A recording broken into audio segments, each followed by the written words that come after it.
Dans le désert du Nouveau-Mexique, ces maisons d'un nouveau genre poussent comme des champignons. Tom et sa famille vivent dans ce géonef depuis 16 ans. En tout, notre maison nous a coûté 200 000 $, ce qui fait moins de 1 000 $ le mètre carré.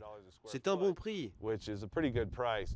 Peu chères, ces maisons sont aussi 100% écologiques. Le soleil fournit l'électricité et l'eau de pluie est récupérée sur le toit. Sur un gros orage en été, on récupère quelques milliers de litres d'eau.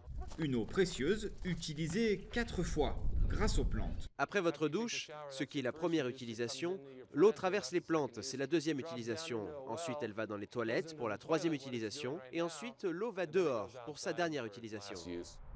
Mais la singularité de ces habitations vient des matériaux utilisés, des déchets trouvés localement pour réduire l'empreinte carbone. Bouteilles en verre, pneus usagés et canettes en tout genre.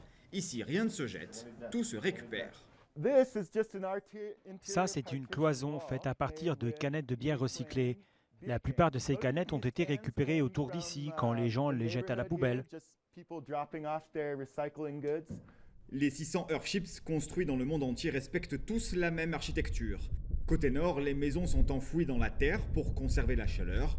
Côté sud, d'immenses baies vitrées font face au soleil. L'hiver, le soleil rentre dans la maison par la façade sud à travers ses vitres. Il chauffe la masse thermique grâce aux pneus recyclés que l'on compacte avec de la terre.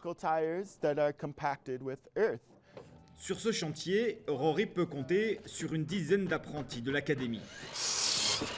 Parmi eux, Grégoire, ingénieur français de 32 ans. Son objectif, importer ce savoir-faire en France. Faire ma propre maison, de permettre aux autres de savoir faire ce type de maison-ci pour eux-mêmes, de participer à l'élaboration d'éco-villages à base de maisons autonomes.